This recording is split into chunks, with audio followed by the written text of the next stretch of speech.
Hello everyone, welcome to all of you. बच्चों, हम लोग मैथ्स में जो चैप्टर स्टडी कर रहे थे फाइनेंशियल प्लानिंग, उसमें आज हम लोग जो टॉपिक डिस्कस करने वाले हैं that is what shares. As you can see the name of our topic is shares. Shares क्या होते हैं बच्चों?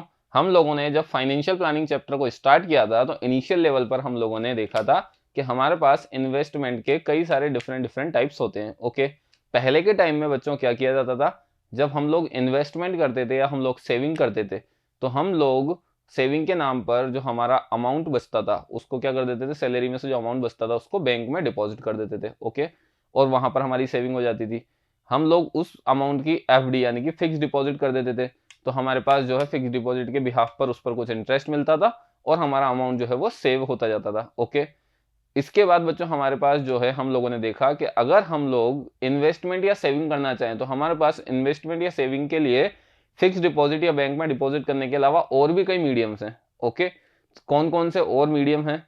तो उन्हीं मीडियम्स में से हमारा एक मीडियम निकल कर आता है shares. Okay, share, mutual funds, ये सब चीजें जो है बच्चों आज के टाइम में जो है ग्रोथ भी फास्ट करवाती हैं अगर आप लोग जो है सही तरीके से इन्वेस्ट करें तो। ठीक है, और साथ ही साथ हमें जो इंटरेस्ट रेट है वो भी क्या होती है, इन पर अच्छी मिलती है बैंक की कंपैरिजन में, इसलिए इनमें ग्रोथ रेट जो होती है वो ज्यादा होती है, लेकिन रिस्की होता है। तो हमें आज इस शेयर जो हमारा टॉपिक है इसी टॉपिक को समझना है कि किस तरीके से शेयर जो है वो परचेस किए जाते हैं, सेल किए जाते हैं, शेयर कहाँ से हम लोग परचेस कर सकते हैं, कहाँ पर सेल करते हैं, किस तरीके से शेयर की जो वैल्यू है वो डिसाइड होती है, किस तरीके से इंक्रीज होती है, किस तरीके से डिक्रीज होती है, एवरीथिंग क्लियर।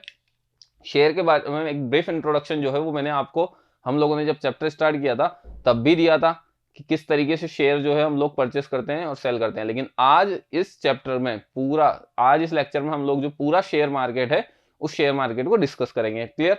जिन किसी को इसके बारे में नॉलेज है वेरी गुड, जिसको नहीं है वो देखिएगा बच्चों, ये आपके पास एक तरीके से प्रैक्टिकल जो नॉलेज आप यहाँ से लेंगे वो भी आपको कभी ना कभी हेल्पफुल रहेगी। ठीक है, आप इन फ्यूचर अगर कभी बच्चों ट्रेडिंग करते हैं शेयर मार्केट में, आप लोग अगर बच्चों जो है इन्वेस्ट करते हैं तो आपको इन बेसिक टर्म्स जो है उनका बेनिफिट मिलने वाला है। क्लियर?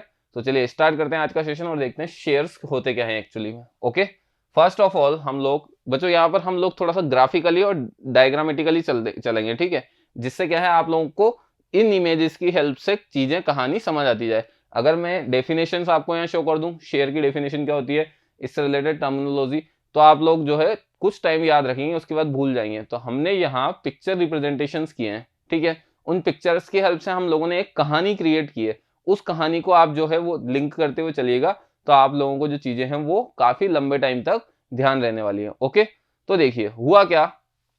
सबसे पहले हम लोगों ने देखा कि यहाँ पर एक कोई पर्सन है। Okay, so first of all ये बच्चों कोई सिटी है। ओके, इस सिटी में ये पर्सन था, इस पर्सन का नाम है मिस्टर राज। ओके, अब ये राज जो है बच्चों, इसे ग्रेजुएशन पूरी होने के बाद क्या चाहिए थी, जॉब चाहिए थी। ओके, तो इसने जॉब के लिए क्या किया, किसी कंपनी में अप्लाई किया। ओके, तो राज ने कंपनी पीक्यूआर में अप्लाई किया, बट कंपनी पीक्यूआर में कोई वैकेंसी नहीं है। ठीक है, तो राज को पीक्यूआर में जॉब नहीं मिली। ठीक है, तो क्या किया राज ने, किसी सेकंड कंपनी में ट्राई किया। There is a second company KLM. Okay, लेकिन केएलएम के पास भी कोई वैकेंसी नहीं थी। ठीक है, तो अब राज बेचारा परेशान हो गया कि अगर कंपनीज में वैकेंसी नहीं है तो फिर क्या किया जाए, क्या किया जाए। तो राज जो था बच्चों, ये ने सोचा कि चलो बिजनेस करते हैं। भाई अगर जॉब ही नहीं है तो अर्निंग्स तो चाहिए, तो अर्निंग्स चाहिए, तो उसके लिए उसने क्या सोचा कि चलो कोई बिजनेस करते हैं। क्लियर? तो बात आ गई कि शेयर मार्केट जो है वो एक्चुअली बिजनेस वाले उस पर डिपेंड होगा। ओके, तो इसने बिजनेस के लिए क्या किया बच्चों, कोई वड़ा पाव का स्टॉल लगाया। ओके सर, राज अगर एजुकेटेड था तो उसने वड़ा पाव का ही बिजनेस क्यों किया? कोई दिक्कत नहीं है, बिजनेस किसी भी तरीके का हो सकता है। हम लोगों ने जस्ट एन एग्जांपल लिया है, वो जो कंपनी थी हो सकता है उस कंपनी में एज अ वर्कर वो जा रहा हो, not as an officer. Clear? ये जस्ट एक एग्जांपल है। तो राज ने बच्चों देखा कि जब कोई वैकेंसी नहीं है तो उसने सोचा कि यार बिजनेस किया जाए। बिजनेस किसका किया जाए, तो उसने बच्चों एक वड़ा पाव का स्टॉल लगा लिया। फाइन, जैसे ही उसने वड़ा पाव का स्टॉल लगाया उसका स्टॉल चल पड़ा। जब स्टॉल चल पड़ा तो पहले एक ग्राहक आया, दूसरा ग्राहक आया, तीसरा कस्टमर आया। इस तरीके से इसके पास कस्टमर्स की भीड़ हो गई। ओके, कस्टमर की भीड़ होने का क्या मतलब है, इसकी दुकान चल पड़ी। क्लियर? क्लियर? ओके, अब देखिए जब इसकी दुकान पर, इसकी शॉप पर, इसके स्टॉल पर काफी सारे पर्संस जो है बच्चों वो आने लगे, तो इसके माइंड में क्या आया, इसके सॉरी पहले हम इसको डिफाइन करेंगे। तो ये जो था, कौन था स्टॉल का प्रोपराइटर, मालिक, स्टॉल जो थी ये वड़ा पाव की, उसी का ये क्या था, ओनर था, तो हम इसे क्या कहेंगे, प्रोपराइटर, और इसे हम बोलेंगे प्रोपराइटरशिप। क्लियर, प्रोपराइटर या प्रोपराइटरशिप, कि जब इसने बिजनेस का आइडिया लेकर इस स्टॉल को डाला और इसके पास कस्टमर्स आ गए, तो अब ये यहां पर क्या हो गई, इसकी प्रोपराइटरशिप। ओके, अब देखते हैं इसके माइंड में क्या आया। इसके माइंड में आया कि यार अगर हम लोग इस वड़ा पाव के स्टॉल को एक रेस्टोरेंट में कन्वर्ट कर दें तो क्या होगा, तो रेस्टोरेंट में कन्वर्ट होने पर हमारे पास जो कस्टमर्स है वो ज्यादा आने लगेंगे, और हम लोग जहां अगर वड़ा पाव 50 रुपी का सेल कर रहे हैं, तो वहां जब रेस्टोरेंट ओपन करेंगे तो उस 50 रुपीज को हम 100 रुपीज में भी सेल कर सकते हैं, क्योंकि हम सिटिंग प्रोवाइड करेंगे, हम air cooling, air conditioning provide करेंगे। ठीक है, तो सारी चीजें अगर हम देखेंगे तो उसके बिहाफ पर हमारा प्रॉफिट जो है वो बढ़ जाएगा। क्लियर, तो राज के माइंड में क्या आया, राज के माइंड में आया कि क्यों ना हम लोग एक रेस्टोरेंट ओपन कर ले इस बड़ा पाव के स्टॉल की जगह। ओके, लेकिन रेस्टोरेंट ओपन करने के लिए 50 लाख रुपए चाहिए। जब इसने ये वड़ा पाव का स्टॉल ओपन किया तो इसको अमाउंट की कम रिक्वायरमेंट थी। क्लियर, क्यों, क्योंकि स्टॉल के लिए क्या है, एक स्टॉल का खर्चा, बाकी जो मटेरियल रिक्वायर्ड है, रॉ मटेरियल, उसका खर्चा। ओके, लेकिन ये तो चल पड़ा, बट जब इसने सोचा कि अब मैं इसे थोड़ा सा बढ़ा देता हूं, मेरा जो ये बिजनेस है उस बिजनेस को मैं थोड़ा सा बढ़ा देता हूं, बढ़ाने से मतलब मैं इस स्टॉल की जगह एक रेस्टोरेंट ओपन कर लेता हूं। लेकिन जैसे इसके माइंड में रेस्टोरेंट का ख्याल आया, रेस्टोरेंट के लिए अमाउंट भी चाहिए।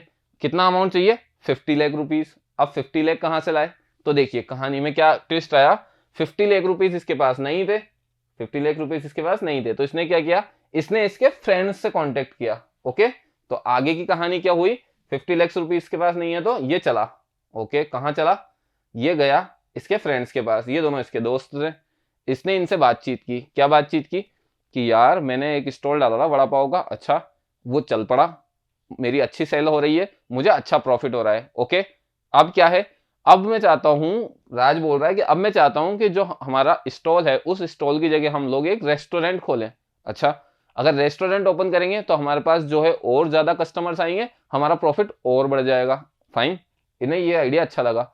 तो फिर दिक्कत क्या है, राज को इन्होंने पूछा तो दिक्कत क्या है, दिक्कत ये है कि उस रेस्टोरेंट को ओपन करने के लिए मुझे लगभग 50 लाख रुपीस की जरूरत है, रिक्वायरमेंट है। ओके, और 50 लाख रुपीस मेरे पास है नहीं, तो इन्होंने पूछा हमें क्या करना है, तो तुम्हें ये करना है कि तुम लोग मुझे थोड़ा पैसा दो। ठीक है, इट मीन्स हम लोग आपस में क्या कर लें, हम लोग आपस में पार्टनरशिप कर लेते हैं। क्लियर, पार्टनरशिप करेंगे मीन्स कुछ अमाउंट तुम दो, कुछ अमाउंट मैं दूंगा, और फिर हम लोग एक रेस्टोरेंट ओपन कर लेंगे। ऐसी कोई कन्वर्सेशन इनके बीच होती है। तो क्या हुआ, इसने इनको आइडिया दिया और आइडिया देकर इन्हें इसने पार्टनर बना लिया।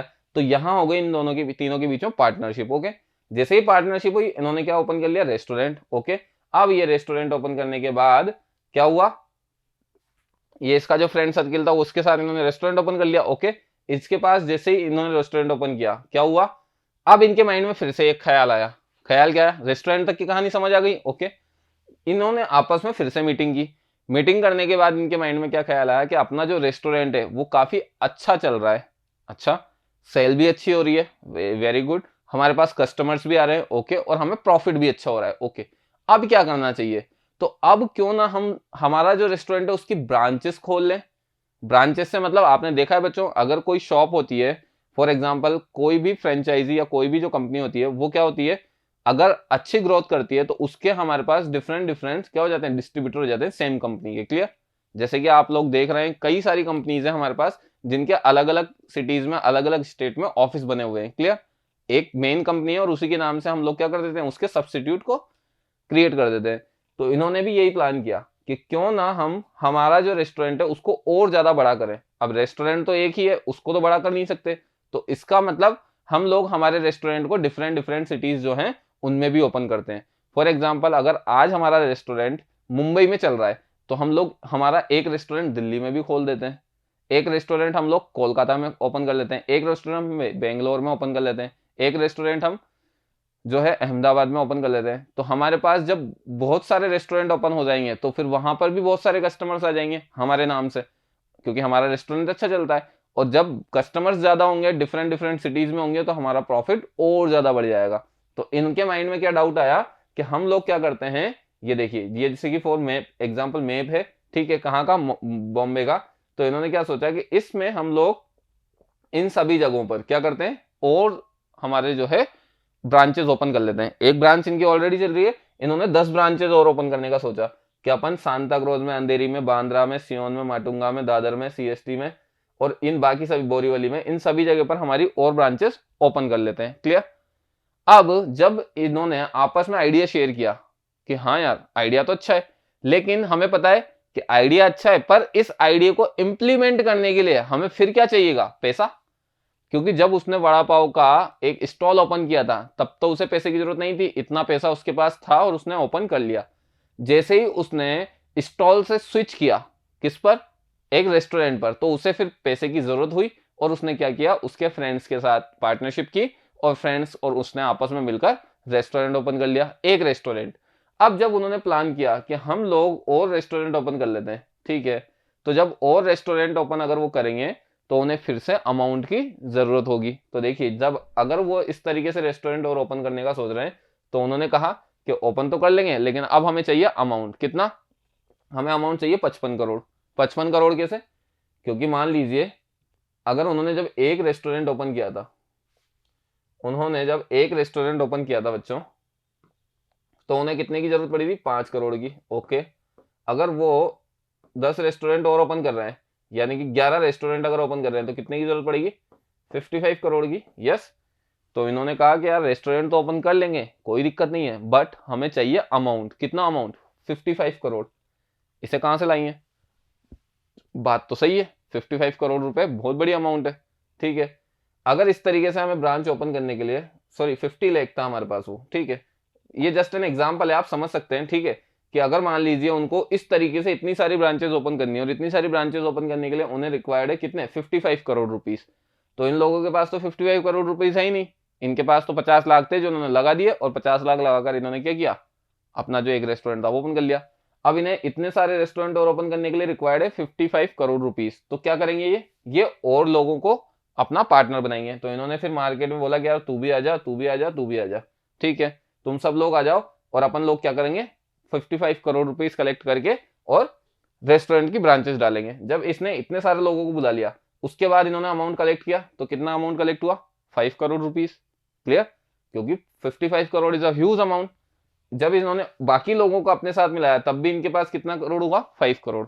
ओके, तो 5 करोड़ इनके पास है अब, लेकिन 55 करोड़ रुपीस की रिक्वायरमेंट है, तो क्या करें? तो 50 करोड़ कहीं से लाना पड़ेगा। क्लियर, क्योंकि बहुत बड़ा अमाउंट है। तो 50 करोड़ लाने के लिए अब देखिए सीन क्या होने वाला है, यहां से कहानी चालू होती है शेयर की। क्लियर, यही एग्जांपल मैंने आपको बताया भी था प्रीवियस जब हम लोगों ने सेशन डिस्कस किए थे कि जब आप लोग आपके पास जितना अमाउंट होता है उसे इन्वेस्ट करते जाते हैं, वहां तक तो कहानी ठीक है, लेकिन अब आपको लगा कि आपके पास पैसा भी खत्म हो चुका है और आपको आपका बिजनेस भी बढ़ाना है, तो आप पब्लिक से पैसा लेते हैं, और जब पब्लिक से पैसा लेने की बात आती है वहीं हमारा शेयर मार्केट इंट्रोड्यूस हो जाता है।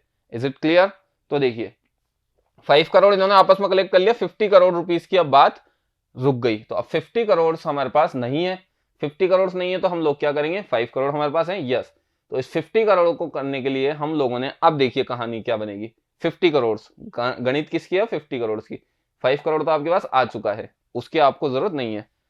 50 करोड़ रुपीस के लिए अब हम लोग ने शेयर मार्केट जो है उसकी तरफ रुख किया। शेयर मार्केट में क्या होता है, फॉर एग्जाम्पल ये हमारे पास कोई कंपनी है बच्चों, एबीसी। ओके, ये कंपनी जो एबीसी है, तो इंडियन कंपनी एक्ट 1956 के अकॉर्डिंग जो भी कंपनीज हमारे इंडिया में रजिस्टर्ड है उनके लिए हमारे पास क्या बना हुआ है? एक एक्ट बना हुआ है, ठीक है, इंडियन कंपनी एक्ट 1956। इसके अकॉर्डिंग क्या हुआ बच्चों, हम लोगों ने ऑनरशिप जो थी कंपनी की, फॉर एग्जाम्पल उस कंपनी एबीसी में ये इतने सब लोग ऑनर्स है। वो कंपनी एबीसी कौन सी है? वो जो वड़ा पाव का आप लोगों ने रेस्टोरेंट जो क्रिएट किया उसी के बिहाफ पर हम लोगों ने एक कंपनी बना दी। क्लियर, ये सब ऑनर हैं किसके? कंपनी के। ठीक है, कितने ऑनर है? 1 2 3 4 5 6। ओके, किसी भी कंपनी में मोर देन 1 ऑनर हो सकते हैं। इन सभी लोगों ने अगर पार्टनरशिप में पैसा लगाया हुआ है तो all these are owner of that company. Okay, तो ये सभी हमारे कंपनी के ऑनर है। ठीक है, आगे देखिए, इन्हें हम प्रमोटर्स बोलते हैं। प्रमोटर्स अगर आपके पास करंट टर्म आ जाती है, what is it means? It means owner of the company. Okay, तो प्रमोटर्स भी हम इनको बोलेंगे। ठीक है, इन प्रमोटर्स ने क्या किया बच्चों, 50 करोड़ रुपीस का इनको क्या करना था? अरेंजमेंट करना था। ओके, इनके पास पैसा था नहीं, तो इन्होंने क्या किया, अब देखिए शेयर मार्केट में एक्चुअली में होता क्या है, आपके पास कोई जो है, हमारे पास करेंसी तो होती नहीं है कि हम मार्केट में जो है करेंसी देकर और किसी को करेंसी तो हमें रिक्वायर्ड है, करेंसी तो हमें रिक्वायर्ड है, हमें क्या करना है, मार्केट में जाना है और पब्लिक को जो है हमारी कंपनी में इन्वेस्टमेंट करने के लिए बोलना है कि आप हमारी कंपनी में इन्वेस्टमेंट कीजिए। जब वो हमारी कंपनी में पैसा लगाएंगे तो उन्हें उसके बदले में कुछ देना होगा।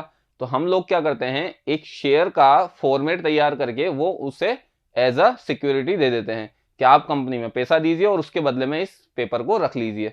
ठीक है, वो पेपर गारंटी है कि आपने हमें पैसा दिया है। जैसे चेक होता है, चेक में क्या होता है, सिंपली एक पेपर ही होता है, लेकिन उसमें अगर हम अमाउंट फिल कर दें तो वो क्या हो जाता है, इक्विवेलेंट हो जाता है किसके, करेंसी के, अगर हमने उसमें अमाउंट और साइन फिल कर दिया तो एज इट इज जो चेक होता है उसी की तरीके से हम लोग क्या करते हैं, एक शेयर का फॉर्मेट जो है वो क्रिएट करते हैं। तो देखिए क्या होता है, 50 करोड़ रुपीस ये आपकी कैपिटल है, कैपिटल अमाउंट आपको इतना रिक्वायर्ड है। ओके, अब देखिए ये जो कैश है, इस कैश को 50 करोड़ रुपीस को हम लोगों ने क्या किया, इस तरीके से जो शेयर्स हैं उन शेयर्स में डिवाइड किया। ये बच्चों एक शेयर का फॉर्मेट होता है। ठीक है, हम किसी भी एक शेयर को जूम करके देखते हैं तो ये लीजिए, for example this company ABC, जो आपकी कंपनी है उसका नाम है, यहाँ पर पर्टिकुलर नंबर डला हुआ है, शेयर सर्टिफिकेट। ओके, ये आपके पास यहाँ पर दिखा रहा है कि अमाउंट अप पर शेयर ₹10। ठीक है, ये थ्योरी जो लिखी हुई है इस थ्योरी से आपको कोई मतलब नहीं है। आप यहाँ देखिए क्या बोला, ये एक शेयर है और अमाउंट पेड अप पर शेयर ₹10 और इसकी जो प्राइस है वो कितनी है बच्चों, ₹10। मतलब अगर इस शेयर को आप क्या करते हैं, खरीदते हैं तो इसके बदले में आपको ₹10 पे करना होगा। क्लियर क्लियर, इसका मतलब ये हुआ। तो ये एक शेयर और एक शेयर की प्राइस ₹10 जो है वो डिसाइड हुई है। इस पर कुछ रजिस्टर्ड फोलियो नंबर होता है, ठीक है, फोलियो नंबर होता है, सर्टिफिकेट नंबर होता है, नेम ऑफ होल्डर, या नेम ऑफ होल्डर आपके पास आ जाएगा। अगर आप परचेस कर रहे हैं तो यहाँ आपका नाम आ जाएगा। उसके बदले में क्या होगा, आपको इसको ₹10 पे करने हैं।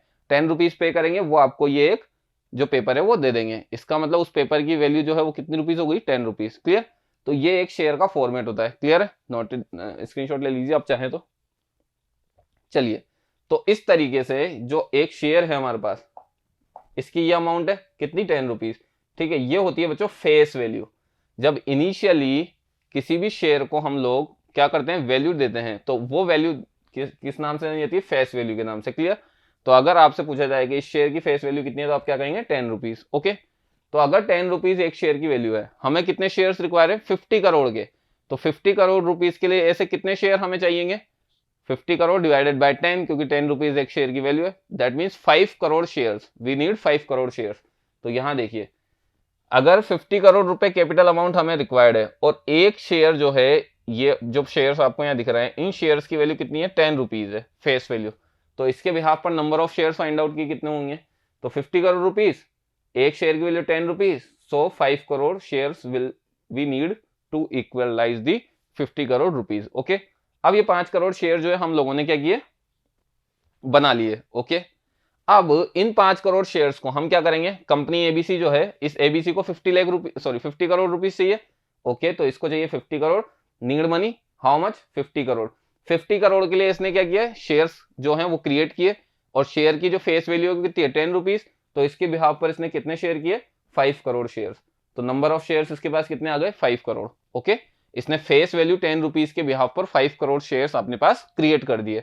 अब क्या होगा, इसे, इस शेयर को क्या करना है, पर्सन्स को, पब्लिक को बेचना है। समझ आई बात, इसने जो कंपनी ने शेयर बनाए हैं ₹10 जिसकी फेस वैल्यू रखी है, वो इन शेयर्स को पब्लिक को सेल करेगा, पब्लिक उसके बदले में इन्हें पैसा देगी। क्लियर, जैसे कि मान लीजिए ये बच्चों कोई पर्सन है, ओके, इसने कहा कि चलिए आप मुझे आपकी कंपनी का एक शेयर दे दीजिए। तो एक शेयर इसने इससे लिया और बदले में कितने रुपए दिए, एक शेयर तो इसने ले लिया और बदले में ₹10 इसको दे दिए। क्लियर, तो कंपनी के पास ₹10 आ चुके हैं। कंपनी के पास ओवरऑल शेयर कितने हैं, 5 करोड़। तो जब ये 5 करोड़ शेयर्स को पब्लिक में सेल करेगी तो पब्लिक इन्हें कितने रुपीस देगी, पर शेयर ₹10, तो 50 करोड़ रुपीस का अमाउंट इनके पास कलेक्ट हो जाएगा। क्लियर क्लियर है कहानी। अब मान लीजिए अगर इसने एक शेयर के बदले 100 शेयर लिए तो ये 100 शेयर के कितने, ₹1000 इसको पे करेगा। अगर मान लीजिए इसने 1000 शेयर लिए तो ये ₹10,000 पे करेगा। क्लियर, तो इस तरीके से पब्लिक का इस कंपनी से अब क्या होगा, सेल एंड बाय। तो देखिए ध्यान से, अब हमारे पास ये जो कंपनी है ये पब्लिक से बोलेगी कि हम लोग हमारा शेयर जो है वो लॉन्च करने जा रहे हैं, आप चाहें, अगर आप इंटरेस्टेड हो तो हमारी कंपनी का शेयर परचेस कीजिए, उसके बदले में आप हमें पर शेयर ₹10 दे दीजिए। क्लियर, तो यहां जब बच्चों ये सेलिंग और बाइंग होती है तो एक वर्ड निकल कर आता है आईपीओ। तो यहां एक वर्ड इंट्रोड्यूस होता है IPO, that is initial public offering. IPO word मैंने आपको बोला भी था उस दिन कि जैसे कि अभी जोमेटो जो है बच्चों, जो कि फूड डिलीवरिंग कंपनी है, उस जोमेटो ने अपना आईपीओ लॉन्च किया था, अगर आप लोगों ने सुना हो तो काफी ट्रेंड में भी रहा था। उसके बाद हमारा जो पेटीएम है, जो कि आप मोबाइल बैंकिंग यूज करते हैं तो पेटीएम यूज करते हैं, तो पेटीएम ने भी अपना आईपीओ लॉन्च किया था।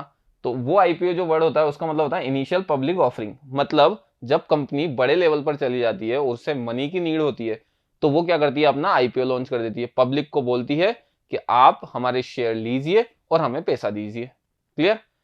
अब आप कहेंगे सर अगर ये इन्हें पैसे दे देंगे और इनका शेयर ले लेंगे तो उससे इनको क्या फायदा है? उससे पब्लिक को फायदा ये होगा कि अगर कंपनी की ग्रोथ होगी तो इनके शेयर का अमाउंट भी बढ़ता जाएगा। अगर कंपनी लॉस में जाएगी तो इनका जो शेयर है उसका अमाउंट भी कम होता जाएगा। तो प्रॉफिट अगर कंपनी को होगा तो इन पब्लिक को होगा, और अगर कंपनी को लॉस होगा तो पब्लिक को लॉस होगा। तो सर अगर लॉस हुआ तो उस केस में हम क्या करेंगे? उस केस में हम कुछ नहीं कर सकते, ये मार्केट स्ट्रेटेजी पर डिपेंड करता है। तो हमारे ऊपर है कि हम किस कंपनी में पैसा इन्वेस्ट कर रहे हैं, ये हमें सोच समझ कर करना है। क्लियर? तो आईपीओ वर्ड का मतलब हो गया इनिशियल पब्लिक ऑफरिंग। ओके, तो यहां पर क्या होगा? सेलिंग और बाइंग होगी। तो यहां पर बाय और सेल होगा। बाय, कौन बाय? पर्सन। पर्सन क्या खरीदेगा? शेयर खरीदेगा। और सेल करेगा, सॉरी, और सेल कौन करेगा? कंपनी। कंपनी ने शेयर सेल करेगी, ये कंपनी से शेयर खरीदेंगे, बाय करेंगे। ओके, तो देखिए जब यहां से शेयर्स इधर आएंगे तो 50 करोड़ यहां से उधर चले जाएंगे, तो 50 करोड़ का अमाउंट पब्लिक से उधर चला गया। ओके, और वहां से जो 5 करोड़ शेयर थे वो पब्लिक के पास आ गए। Is it clear? Is it clear? कहानी यहां तक सबको समझ आ गई? हम लोग बच्चों एक वड़ा पाव के स्टॉल से स्टार्ट हुए थे। वड़ा पाव का जो स्टॉल था वो रेस्टोरेंट में कन्वर्ट हुआ। उसके बाद उनके माइंड में आइडिया आया कि यार हम लोग क्यों ना और भी रेस्टोरेंट्स ओपन कर लें, और इतने रेस्टोरेंट ओपन करने के लिए हमें 55 करोड़ की नीड है। हम आपस में जितने लोग हैं जो ओनर्स हैं वो तो केवल 5 करोड़ ही दे सकते हैं, तो बाकी के 50 करोड़ हम पब्लिक से ले लेते हैं। तो इन्होंने एक कंपनी एबीसी, उन रेस्टोरेंट वालों ने ही क्या किया, एक कंपनी एबीसी कंस्ट्रक्ट की और बोला कि हम लोग पब्लिक को क्या कर रहे हैं? आईपीओ ऑफर कर रहे हैं कि आप लोग हमसे शेयर लीजिए और हमें पैसा दीजिए। इसकी फेस वैल्यू उन्होंने कितनी डिसाइड करी? 10 रुपीज। तो 10 रुपीज, 50 करोड़ रुपीज के लिए 10 रुपीज के बिहाफ पर 5 करोड़ शेयर इन्होंने पब्लिक को दे दिया और पब्लिक से 50 करोड़ का अमाउंट कलेक्ट कर लिया। Is it clear? यहां तक कहानी सबको क्लियर है? चलिए आगे देखते हैं। अब हुआ क्या? ये सब लोग हो गए शेयर होल्डर। पहले ये पब्लिक थी, लेकिन इन्होंने जब इस कंपनी एबीसी के शेयर परचेस किए तो now these are known as shareholders. Okay, shareholders हो गए, फाइन। अब देखिए ये शेयर होल्डर्स जो हैं बच्चों, ये भी कंपनी में एक तरीके से हिस्सेदार हो चुके हैं। ठीक है, अब कहानी देखिए शेयर्स की, यहां तक समझ आ गई? फॉर एग्जाम्पल दो कंपनीज हैं, company ABC and company XYZ। Okay, company ABC मान लीजिए जो अभी हमने कंपनी देखी थी वही है, XYZ कोई अनदर कंपनी है। ओके, कंपनी एबीसी के जो शेयर होल्डर्स हैं वो ये रहे, ये सब कौन है? कंपनी एबीसी के शेयर होल्डर्स हैं। ओके, इसका मतलब इन सब ने कंपनी एबीसी के क्या शेयर्स परचेस किए हुए हैं और अपना पैसा जो है कंपनी एबीसी को दिया हुआ है। फाइन, ये कंपनी XYZ है, ये इसके शेयर होल्डर है, मतलब इन सब ने कंपनी XYZ को पैसा दिया हुआ है और इसके शेयर परचेस किए हुए हैं। अब हुआ क्या? कंपनी एबीसी जो है बच्चों वो ग्रोथ में चल रही है, मींस इसको प्रॉफिट हो रहा है। तो यहां पर कंपनी एबीसी जो है वो किसमें? प्रॉफिट में। ये देखिए ग्रीन साइन है और इंक्रीजिंग है, इसका मतलब यहां क्या हो रही है? कंपनी की ग्रोथ। ओके, लेकिन अगर ये ग्रोथ में है, ध्यान से देखिए, अगर कंपनी एबीसी जो है हमारी ग्रोथ में है, इसका मतलब इसे क्या हो रहा है? प्रॉफिट हो रहा है। यहां जो कंपनी XYZ है वो हमारी किस में है? लॉस में। ये देखिए डिक्रीजिंग है, इसका मतलब यहां क्या है बच्चों? यहां लॉस है। ओके, वहां ग्रोथ है और यहां लॉस है। तो अब इस केस में दोनों में डिफरेंस क्या आया? इस केस में डिफरेंस ये आया कि कंपनी एबीसी की इनकम बढ़ रही है। जब कंपनी एबीसी की इनकम बढ़ रही है तो यहां क्या होगा? प्रॉफिट, प्रॉफिट होगा। ओके, क्योंकि कंपनी की ग्रोथ बढ़ रही है। ओके, अगर यहां ये प्रॉफिट हुआ तो ये प्रॉफिट क्या होगा बच्चों? इसके शेयर होल्डर्स में बटेगा। क्यों? क्योंकि शेयर होल्डर्स का पैसा कंपनी में लगा हुआ है। क्लियर? तो जो भी प्रॉफिट हुआ वो प्रॉफिट इन शेयर होल्डर में डिवाइड हो जाएगा। तो ये जो प्रॉफिट इन सब में डिवाइड होगा तो यहां इसे हम बोलेंगे डिविडेंड। ओके, चलिए अगर हम यहां बात करें कंपनी XYZ, तो कंपनी XYZ में क्या हुआ? वो डिविडेंड हो गया। क्लियर? कंपनी XYZ में क्या हुआ? लॉस। लॉस क्यों हुआ? क्योंकि कंपनी जो है वो प्रॉफिट में नहीं है। क्लियर? प्रॉफिट में नहीं है, इसका जो भी बच्चों सेलिंग है वो सेलिंग क्या हो रही है? डिक्रीज होती जा रही है। अगर सेल डिक्रीज हो रही है इसका मतलब कंपनी लॉस में जा रही है। तो कंपनी को यहां हो रहा है लॉस। क्या कंपनी को जो लॉस हुआ वो लॉस इन सब लोगों में बटेगा? नहीं। तो इसका मतलब यहाँ ये लोग डिविडेंड नहीं कहलाएंगे। क्लियर? डिविडेंड यहाँ कहेंगे हम, क्यों? क्योंकि प्रॉफिट का डिवीजन हुआ है, लेकिन यहाँ जो लॉस हुआ उस लॉस के बिहाफ पर हम इन्हें डिविडेंड नहीं बोलेंगे, पहली चीज। ओके, आगे बढ़ते हैं। डिविडेंड अगर आपको फाइंड आउट करना है तो क्या होगा? Rate of dividend divided by 100 multiply by FV. FV is what? Face value, जो हमने सबसे पहले पढ़ा था। तो अगर आपको कहीं पे भी एफवी देखने को मिल जाए तो इसे हम क्या कहेंगे? Face value. ओके, कुछ टर्म्स और आएंगे अभी, जैसे एमवी। तो ये एमवी क्या है बच्चों? Market value. ये भी अभी आपके सामने आने वाली है, मार्केट वैल्यू। क्लियर?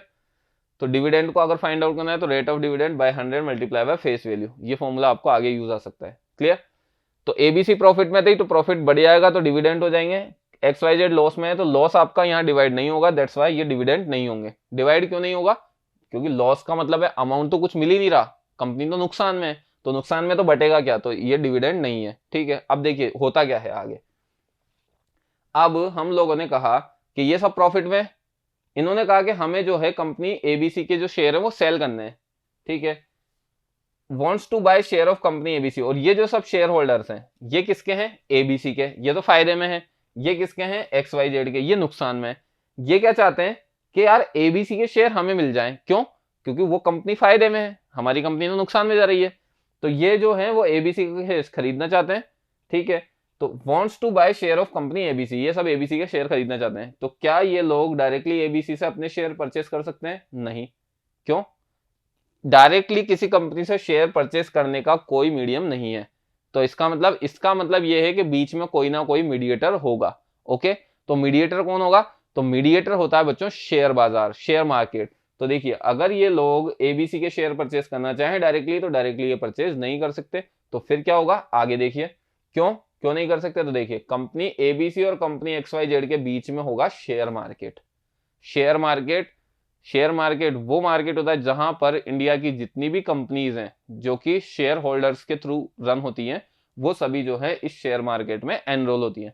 इसका मतलब अगर एक्स वाई जेड और एबीसी दोनों में कोई शेयर होल्डर्स हैं तो ये दोनों कंपनीज इस शेयर मार्केट में इन्वॉल्व होंगी। क्लियर? तो ये शेयर मार्केट जो है दोनों के बीच में मीडिएटर है एक तरीके से, अगर दो कंपनीज हैं तो। और इंडिया में कई सारी कंपनीज हैं, तो सभी जो कंपनीज हैं वो कहां पर है? हमारी शेयर मार्केट में। तो देखिए शेयर मार्केट के अंदर ये दोनों कंपनीज आ जाएंगी। तो चलिए अब हम प्रवेश करते हैं शेयर मार्केट में। तो ये शेयर मार्केट का दरवाजा है, चलिए अंदर एंटर करते हैं। तो ये शेयर होल्डर है किसका? कंपनी एक्स वाई जेड का, जो कंपनी लॉस में चल रही थी। ये किसका है? कंपनी एबीसी का, जो कि प्रॉफिट में चल रही थी। इस लॉस वाले ने कहा कि यार मेरी कंपनी में तो नुकसान हो रहा है, तो मुझे क्या करना है? शेयर परचेस करने हैं। किसके? एबीसी के। और ये जो एबीसी वाला है इसने कहा कि यार प्रॉफिट निकल ही गया और अब मुझे पैसों की जरूरत है, तो मैं अपने शेयर बेच रहा हूं। क्लियर? दोनों कहानी समझिए। इसको तो लॉस हो रहा था तो इसने सोचा यार अपनी कंपनी तो घाटे में, एबीसी के परचेस कर लेते हैं। और ये जो था एबीसी वाला, इसने कहा कि मुझे पैसे की जरूरत है, मैं अपने शेयर बेच रहा हूं, मैं वैसे भी प्रॉफिट में हूं। तो ये बेचेगा और ये खरीदेगा। ठीक है, ये सेल करेगा, ये परचेस करेगा। तो ये दोनों कहां जाएंगे? शेयर मार्केट में। ठीक है, शेयर मार्केट में बच्चों इस तरीके से हमारे पास डिस्प्ले हो रहा है। जरा देखिए क्या डिस्प्ले हो रहा है। डिस्प्ले हो रहा है कंपनी एबीसी और आपके पास ग्रीन साइन है यानी कि इंक्रीजिंग है, पॉजिटिव है, और 100 लिखा हुआ है। इसका मतलब कि एबीसी कंपनी का जो शेयर है उसकी वैल्यू कितनी है? 100 रुपीज। ओके, शेयर जो इनिशियली था कंपनी एबीसी का अगर हम देखें तो वो कितना था? फेस वैल्यू 10 रुपीज थी। और अभी जो फेस वैल्यू से 10 रुपीज से उसकी जो वैल्यू है वो कितनी पहुंच चुकी है? 100 रुपीज। ये 100 रुपीज जो है बच्चों ये होती है मार्केट वैल्यू, जो कि रिसेंटली करंटली अभी चल रही है। ओके, तो कंपनी एबीसी के बाद हम देखें एक्स वाई जेड। ये रेड आ रहा है, इसका मतलब ये लॉस में है, डाउन वाला साइन आ रहा है, और ₹8 मतलब जो कंपनी एक्स वाई जेड थी उसका शेयर कितने का रह चुका है? 8 रुपए का। अब वो कितने का था इनिशियली वो अभी हमें नहीं पता, लेकिन अभी इसकी जो वैल्यू है वो 8 है। इसका मतलब इसकी वैल्यू 10 रही होगी फेस वैल्यू, और 10 वैल्यू अगर फेस है, इसकी फेस वैल्यू अगर 10 है और 8 हो गई अभी, तो क्या हो गया? फेस वैल्यू से भी नीचे चला गया। इसका मतलब यहाँ ये लॉस में चल रही है। और ये जो थी 10 से कहां पहुंच चुकी है? 100। तो इसका मतलब ये किस में चल रही है? प्रॉफिट में। क्लियर? तो एक्स वाई जेड लॉस में है, 8 रुपए अभी उसकी वैल्यू है, और एक्स वाई जेड के अलावा एबीसी जो है वो आपकी 100 रुपीज है। दैट मीन्स ये प्रॉफिट में चल रही है। अब देखिए ये दोनों कहां जाएंगे? शेयर मार्केट में। तो मार्केट वैल्यू की अगर हम बात करें तो ये जो रिसेंट यानी कि जो करंटली वैल्यू होती है that will be what? Market value. Okay, तो मार्केट वैल्यू एबीसी का कितना हो चुका है? 100 रुपीज। फेस वैल्यू एफवी कितना था? 10 रुपीज। तो फेस वैल्यू तो 10 था और अभी करंटली उसकी मार्केट वैल्यू 100 रुपीज है। इसका मतलब ये प्रॉफिट में चल रही है। ओके, तो मार्केट वैल्यू आपकी यहाँ फेस वैल्यू से क्या है? ज्यादा है। अगर हम फेस वैल्यू और मार्केट वैल्यू के बीच में रिलेशन देखें तो मार्केट वैल्यू 100 है, that is greater than what, FV, face value. और अगर मार्केट वैल्यू फेस वैल्यू से बच्चों ज्यादा है तो इस केस में हम लोग यहां बोलेंगे प्रीमियम। यहां अब एक वर्ड आता है प्रीमियम। तो प्रीमियम क्या होता है, प्रीमियम आपका फेस वैल्यू के साथ ऐड होने पर मार्केट वैल्यू देता है। ये देखिए, ये तो क्या थी आपकी फेस वैल्यू, ये अगर फेस वैल्यू में हम ऐड करें 90 तो ये किसके इक्वल हो जाएगा, 100 के, जो कि अभी कंपनी की क्या है, मार्केट वैल्यू। तो मार्केट वैल्यू होती है फेस वैल्यू, मार्केट वैल्यू आपकी क्या होती है, face value plus premium. Means अगर फायदे में है, कंपनी प्रॉफिट में है, तो हम उसके लिए जो टर्म यूज करते हैं दैट इज प्रीमियम। ओके, तो यहां पर यही कॉन्सेप्ट एक्सप्लेन किया हुआ है। देखिए, face value plus premium will become market value. Okay, so यहां जो कंपनी के 100 रुपीज है ये मार्केट वैल्यू है। अगर हम लोग फेस वैल्यू देखें तो 10 है, that means premium will become 90 rupees. Okay, अब हम बात करते हैं कंपनी XYZ की। XYZ की अभी मार्केट वैल्यू कितनी है, 8। तो XYZ की मार्केट वैल्यू है 8, फेस वैल्यू 10 ही होगी इसकी भी। अगर ये कंपनी XYZ जो है उसका भी इनिशियली जो फेस वैल्यू था वो 10 ही हम एज्यूम करते हैं। अगर इसका भी 10 रुपीज फेस वैल्यू रहा है तो अब इस केस में मार्केट वैल्यू फेस वैल्यू से लेस है, market value is less than face value. Okay, अगर मार्केट वैल्यू फेस वैल्यू से कम है तो बताइए यहां पर क्या होगा, माइनस सब्ट्रैक्शन होगा, क्योंकि हमने देखा था पहले वाले में तो हमारे पास एडिशन था, फेस वैल्यू से मार्केट वैल्यू ज्यादा थी, दैट मीन्स वहां फेस वैल्यू में प्रीमियम का एडिशन हुआ। यहां मार्केट वैल्यू फेस वैल्यू से कम है, इसका मतलब फेस वैल्यू में से हमारा कुछ सब्ट्रैक्ट होगा, और जो सब्ट्रैक्ट होगा that will be what, discount. तो यहां जो वर्ड यूज होता है that is discount. Face value में से आपको डिस्काउंट माइनस करना है तब आपकी मार्केट वैल्यू आएगी। तो ये हो जाएगा market value is equal to face value minus discount.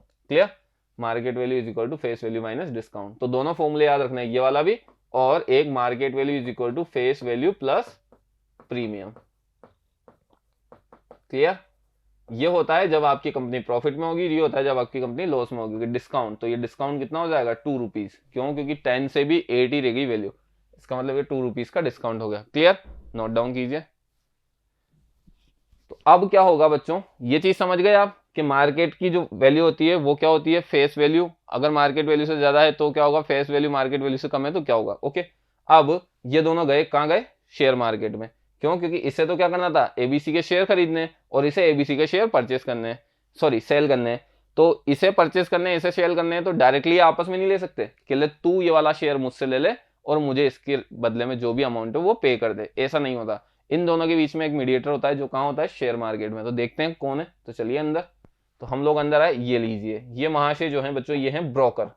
अब ब्रोकर का मतलब क्या होता है, ब्रोकर का मतलब आप सीधा सा समझ सकते हैं कि जो हमारे बीच में आपस में ट्रेडिंग करवाएगा, मींस हमसे शेयर सेल करवाएगा और हमें परचेस करवाएगा, वही ब्रोकर है। इस ब्रोकर के पास दोनों लोग जाएंगे, कौन कौन, एबीसी का जो शेयर होल्डर है वो, और XYZ का शेयर होल्डर है वो। ये एबीसी का शेयर होल्डर है, इसने क्या कहा, he wants to sell all share of company ABC. जो एबीसी कंपनी प्रॉफिट में चल रही थी, इसने कहा कि भाई मैं जो है एबीसी जो मेरी कंपनी है उसके जितने भी शेयर हैं उन्हें सेल करना चाहता हूं। ओके, ब्रोकर ने कहा ठीक है कर दीजिए। किस तरीके से करना है देखिए, तो जब ब्रोकर ने कहा कि आपको सेल करने हैं, सेल कर दीजिए, ठीक है। इसने कहा, सेकंड पर्सन आया, इसने कहा कि he wants to buy all share of company ABC, कि मैं जो है वो एबीसी कंपनी के शेयर खरीदना चाहता हूं। ओके, तो कहानी तो वही है जो अभी हम देख रहे थे, इसे खरीदना है, इसे खरीदना है, उसे बेचना है, लेकिन ये बाहर आपस में ट्रेडिंग नहीं करेंगे, ये करेंगे ब्रोकर के थ्रू। ओके, तो ब्रोकर ने पहले कहा कि ठीक है आपको सेल करने हैं, आप सेल कर दीजिए, ठीक है। तो सेल करने के लिए ये जो अमाउंट होगा उसके साथ साथ इस ब्रोकर की जो अमाउंट है, ब्रोकरेज है, उसे भी कंसिडर करेगा। तो इसने क्या कहा कि आपके पास जो शेयर है उस शेयर की अभी मार्केट वैल्यू कितनी है, 100 rupees. Market value company ABC के शेयर की कितनी है, 100। हम एग्जांपल ले रहे हैं कि इसके पास एक ही शेयर है, ठीक है, और इसको भी एक ही शेयर खरीदना है। तो जब ये एक शेयर बेचेगा तो इसके शेयर की अभी कीमत कितनी है, 100। इसने परचेस कितने में किया था हमें नहीं पता, फेस वैल्यू 10 थी, उसके बिहाफ पर इसने किया होगा। अभी इसकी कंपनी की जो मार्केट वैल्यू है एबीसी की वो कितनी है, 100। तो आप 100 रुपीज में शेयर आप बेचेंगे, ठीक है। इसका मतलब ब्रोकर इसको 100 रुपीज देगा, लेकिन 100 रुपीज में से ये जो सेल और परचेस के लिए बीच में जो मीडिएटर है उसका ये चार्ज डिडक्ट करेगा। तो क्या करेगा, ये उस 100 में से 1% जो है वो डिडक्ट करेगा। तो क्या होगा, ब्रोकर ने कहा कि शेयर दीजिए, इसने इसको शेयर दिया ब्रोकर को। ओके, ये शेयर का अमाउंट दे देगा। अब अमाउंट कितना देगा, ब्रोकरेज का चार्ज 1% कट करेगा, 100 का 1% हो गया 1 rupees, that means 100 minus 1 99 rupees ये इसको दे देगा। क्लियर, कहानी समझ आ गई। इसने शेयर इसको सेल किया और इसने बदले में इसे 100 - 1 99 रुपीज पे किए। 99 क्यों पे किए भाई, कंपनी की मार्केट वैल्यू तो 100 थी, लेकिन ये इसका भी तो कुछ हिसाब निकालेगा, इसको भी तो चाहिए, यहाँ बैठा हुआ है तो इसने 1% जो है उसका डिडक्ट कर लिया। इसी तरीके से अगर यहाँ 1000 रुपीज होते तो 10 रुपए जो है बीच में ब्रोकरेज का चार्ज ले लेता 1% के बिहाफ पर। ओके, तो 99 रुपीज में इसने इसको सेल कर दिया। अब बात आती है इसकी, इसको क्या करना है, कंपनी एबीसी के शेयर खरीदने। ओके, ब्रोकर ने कहा ठीक है मैं आपको शेयर दे दूंगा, आप मुझे कितना अमाउंट दीजिए, मार्केट वैल्यू तो उसकी 100 है, लेकिन ये कितना लेगा 101। क्यों, क्योंकि 1 रुपीज वापस से ब्रोकरेज का चार्ज, तो इसने यहां से कितना लिया 100 + 1, तो 100 + 1 यानी कि 101 रुपीज इसने लिए और इसको शेयर दे दिया। तो जो इस पर्सन के पास शेयर था, इस पर्सन के पास जो शेयर था 100 रुपीज का, वो अब किसके पास पहुंच चुका है, इसके पास। ओके, लेकिन यहां इसके पास इस 100 के बदले में 99 आएंगे, क्योंकि 1% जो है वो ब्रोकर ले लेगा, और यहां जो है इसको इस 100 के शेयर के 101 देने हैं। क्यों, क्योंकि 1 रुपीज जो है वो ब्रोकर के पास चला जाएगा। क्लियर, तो ये होता है ओवरऑल शेयर मार्केट का हिसाब किताब, कि किस तरीके से कंपनी जो है वो लिस्टेड होती है आईपीओ में, किस तरीके से कंपनी जो है पब्लिक को कहती है कि आइए हमारी कंपनी में पैसा लगाइए, पैसा इन्वेस्ट कीजिए। उसके बाद जब कंपनी प्रॉफिट में जाती है तो किस तरीके से उसका प्रॉफिट डिवाइड होता है, कंपनी लॉस में जाती है तो किस तरीके से उसका लॉस जो है वो कंपनसेट होता है। अगर कोई पर्सन कोई कंपनी का शेयर बेचना चाहे या खरीदना चाहे जो कि लॉस में या प्रॉफिट में, तो किस तरीके से जो है ओवरऑल प्रोसेस चलती है, ये आपके सामने स्क्रीन पर क्लियर हो चुका है। ओके, इसे भी नोट डाउन कर लीजिए, उसके बाद हम लोग आगे बढ़ते हैं। क्लियर, तो बच्चों यहां अगर हम देखें तो कॉस्ट प्राइस इसके लिए क्या हो जाएगी, मार्केट वैल्यू प्लस ब्रोकरेज। जिसने शेयर परचेस किया है उसके लिए तो कॉस्ट प्राइस क्या हो गई, market value plus brokerage. Cost price क्यों, क्योंकि इसने परचेस किया है, इसने सेल किया, तो इसके लिए सेलिंग प्राइस क्या हो जाएगी, cost price sorry market value जो थी 100 माइनस ब्रोकरेज। ओके, तो कॉस्ट प्राइस का फॉर्मूला ध्यान रखिएगा, मार्केट वैल्यू में आपके पास ब्रोकरेज का चार्ज जुड़ जाएगा, जबकि सेलिंग प्राइस में आपके पास मार्केट वैल्यू में ब्रोकरेज का चार्ज सब्ट्रैक्ट हो जाएगा। Is it clear, is it clear. चलिए, तो ये था बच्चों हमारा आज का सेशन, जिसमें हम लोगों ने शेयर मार्केट की जो भी लॉजिक होता है वो आप लोगों को एक्सप्लेन करने की कोशिश की। आई होप कि आप लोगों को समझ आया होगा। सेशन हम लोगों ने जितना हो सकता था उतना आपको जो है बच्चों इमेज की हेल्प से एक्सप्लेन करने की कोशिश कीजिए। अगर फिर भी आपको कहीं डाउट है तो नेक्स्ट सेशन में हम लोग जो है इस पर बेस्ड प्रॉब्लम्स को सॉल्व करेंगे, वहां हम लोग क्लियर करेंगे। Okay, thank you and take care.